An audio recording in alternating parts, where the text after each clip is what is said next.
Assalamualaikum warahmatullahi wabarakatuh. Bertemu kembali bersama saya, Hida Waida Hussein dari SD Negeri Kaum Luwuk, Kota Bogor.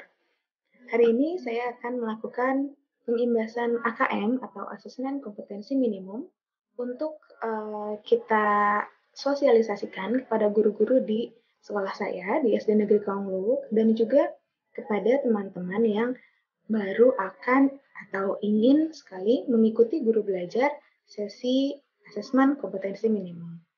Mari kita simak penjelasan saya berikut ini.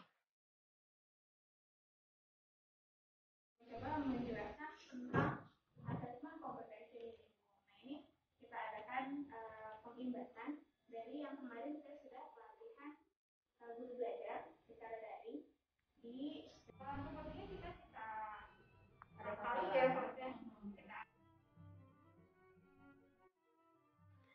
Asesmen nasional adalah program penilaian terhadap mutu setiap sekolah, madrasah, dan program kesetaraan pada jenjang dasar dan menengah. Nah, mutu satuan pendidikan dinilai berdasarkan informasi dari 3 instrumen utama, yaitu asesmen kompetensi minimum atau AKM, yang kedua survei karakter, yang ketiga adalah survei lingkungan belajar. Perlu diketahui bahwa tujuan asesmen nasional adalah menghasilkan informasi untuk memantau perkembangan mutu dari waktu ke waktu, menunjukkan tujuan utama sekolah atau pengembangan kompetensi dan karakter siswa, kemudian memberi gambaran tentang karakteristik esensial sebuah sekolah, juga memfokuskan sumber daya pada perbaikan mutu pembelajaran di sekolah maupun dalam dinas pendidikan. Manfaat asesmen nasional yaitu sebagai potret kualitas pembelajaran di sekolah atau daerah. Umpan balik peningkatan kualitas pembelajaran sekolah atau daerah juga sebagai dasar untuk penyusunan program peningkatan kualitas pembelajaran sekolah atau daerah. Di sini ada perbandingan antara AN, asesmen nasional, dan UN atau ujian nasional. Tujuan pelaksanaan asesmen nasional yaitu untuk mengevaluasi mutu terkait sistem satuan pendidikan. Sedangkan untuk ujian nasional, mengevaluasi capaian hasil belajar murid secara individu saja. Kemudian jenjang penilaian di SD, untuk asesmen nasional di SD, SMP, SMA, SMK, dan program kesetaraan jenjang dasar dan menengah. Sedangkan ujian nasional hanya diujikan pada SMP, SMA, dan SMK saja. Dalam asesmen nasional, level siswa yang dilakukan adalah siswa kelas 5, 8, dan 11. Sedangkan ujian nasional setiap tingkat akhir pada tiap jenjang. Subjek siswa untuk asesmen nasional yaitu dengan cara survei, yaitu siswa dipilih secara acak untuk mengikuti asesmen nasional. Sedangkan dalam ujian nasional dilakukan dengan cara sensus, yaitu semua siswa mengikuti ujian nasional. Model soal atau ininya ya, dalam asesmen nasional, pilihan ganda kompleks, menjodohkan, isian singkat, dan juga uraian. Sedangkan dalam ujian nasional, hanya pilihan ganda dan isian singkat saja. Nah, isian singkat ini biasanya dilakukan untuk pelajaran matematika SMA atau SMK. Kemudian sasaran penilaian dalam asesmen nasional mencakup kompetensi literasi, numerasi, dan karakter secara kualitas dan iklim satuan pendidikan yang mendukung pembelajaran. Sedangkan ujian nasional penguasaan terhadap mata pelajaran saja. Kemudian metode penilaiannya menggunakan Computerized Multi-Stage Adaptive Testing atau MCAT untuk asesmen nasional. Sedangkan untuk ujian nasional dengan Computer-Based Test dan Paper-Based Test. Asesmen nasional lebih memberikan gambaran yang lebih utuh dan luas mengenai mutu pendidikan, bukan hanya secara kognitif saja, namun juga karakter dan iklim belajarnya juga. Jadwal pelaksanaan. Nah, untuk jenjang SD atau MI, hari pertama tes literasi 75 menit dan survei karakter selama 20 menit. Sedangkan hari kedua tes numerasi selama 75 menit dan survei lingkungan belajar selama 20 menit. Untuk SMP dan SMA, hari pertamanya tes literasi sekitar 90 menit, survei karakternya 30 menit. Untuk hari keduanya, tes numerasi 90 menit dan survei lingkungan belajarnya selama 30 menit. Apa yang menjadi sampel adalah siswa kelas 5, 8, dan 11. Keseluruhan nasional diharapkan menjadi dasar dilakukannya perbaikan pembelajaran, Dan asesmen nasional dapat merasakan perbaikan pembelajaran ketika mereka masih berada di sekolah tersebut. Asesmen nasional juga digunakan untuk memotret dampak dari proses pembelajaran di setiap satuan pendidikan. Perlu diketahui, selain peserta didik, asesmen nasional juga nantinya akan diikuti oleh semua guru dan kepala sekolah di setiap satuan pendidikan. Informasi dari peserta didik, guru, dan kepala sekolah diharapkan memberi informasi yang lengkap tentang kualitas proses dan hasil belajar di setiap satuan pendidikan. Asesmen kompetensi minimum untuk pendidikan kesetaraan berfungsi sebagai ujian kesetaraan.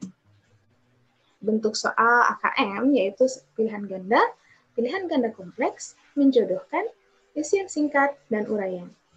Nah, dalam komponen AKM literasi membaca, kita lihat di sini ada konten, proses kognitif, dan konteksnya. Kontennya mengenai teks informasi dan teks fiksi, sedangkan proses kognitifnya untuk menemukan informasi, menginterpretasi dan integrasi, kemudian evaluasi dan refleksi. Sedangkan konteksnya, seperti tadi yang sudah disebutkan, personal, sosial budaya, dan saintifik. Pada tingkat SD terdapat 3 level pembelajaran. Nah, kita pelajari setiap level pembelajaran yang ada pada tingkat SD. Level pembelajaran 1 untuk kelas 1 dan 2. Kemudian level pembelajaran 2 untuk kelas 3 dan 4. Level pembelajaran 3 untuk kelas 5 dan 6. Nah, ini adalah komponen AKM numerasi. Yang pertama, kontennya meliputi bilangan, pengukuran dan geometri, data dan ketidakpastian, dan aljabar. Untuk proses kognitifnya, pemahaman, penerapan, dan penalaran. Sedangkan konteksnya sama seperti komponen literasi gitu ya, yaitu personal, sosial budaya, dan saintifik. Nah, saat ini Anda bisa merefleksi diri, sebenarnya kemarin-kemarin nih pendidik ini sudah melaksanakan pembelajaran berbasis kompetensi, ataukah pembelajaran berbasis konten? Nah, kalau berbasis kompetensi, pusatnya adalah pada kebutuhan, sedangkan pada pembelajaran berbasis konten, berpusat pada materi pembelajaran. Nah, kalau berbasis kompetensi, belajar untuk memahami pemahaman, konsep, dan keterampilan. Sedangkan yang berbasis konten, belajarnya hanya untuk cakupan materi saja. Yang berbasis kompetensi menunjukkan kinerja dengan menerapkan konsep. Sedangkan berbasis konten, menjawab serangkaian pertanyaan tes berdasarkan topik.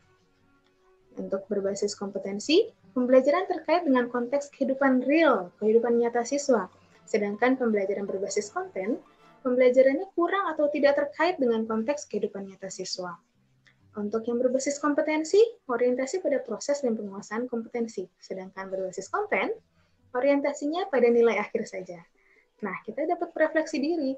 Kemarin-kemarin kita sudah melaksanakan pembelajaran berbasis kompetensi, ataukah hanya berbasis konten saja?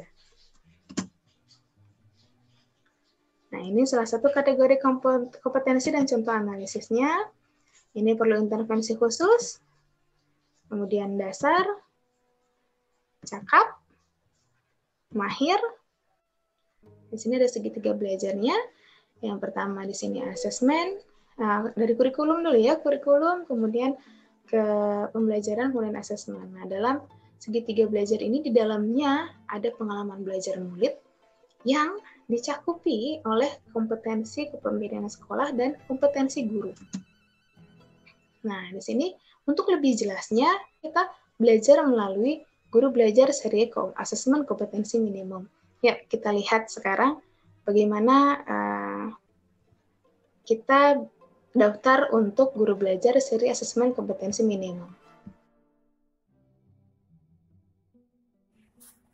Yang pertama, kita masuk ke portal program GPK Kemendikbud. Kemudian kita masuk ke guru belajar. Ini sudah masuk ke saya, masuk ke akun saya. Kita masuk ke asesmen kompetensi minimum. Nah, di sini saya sudah masuk ya kegiatan yang sudah diikuti. Nah, ini saya sudah belajar ini. Nanti kalau ingin ikut bergabung, nah, bisa bergabung di saya di sini ya. Asesmen kompetensi minimumnya kita belajar di sini. Kita lihat pengumumannya di bawah ini. Nah, di sini ada beberapa yang bisa dibaca. Nah, di sini ada jadwal pelaksanaannya. Angkatan 1 sampai angkatan 11. Ini insya Allah cepat kok, bisa impiannya 5 hari, bisa jam 24 jam bebas online Bu. Jadi harus terkait terhubung dengan internet, koneksi internet. Sekarang bukan hanya kelas 6, sebenarnya sih fungsinya semua kelas perlu. Semua kelas perlu. Karena menuju kelas 5 ya kelas bawah dulu. Kelas 1 dulu. Iya, betul. Yang pertama, kita cari guru belajar. Ya.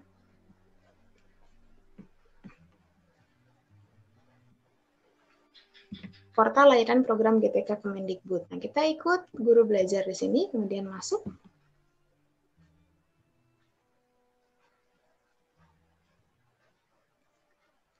Setelah masuk ke dalam guru belajar, kita pilih serinya. Untuk SD, kita bisa mengikuti yang ini, asesmen kompetensi minimum. Ya, nah di sini, kebetulan saya sudah mengikuti asesmen kompetensi minimum bimbingan teknisnya ya. Nah, di sini sudah selesai 100%. Nah, kita lihat di sini seri asesmen kompetensi minimum. Penjelasannya ada di sini, ya. Nah, di sini ada penjadwalan ulang untuk coaching klinik.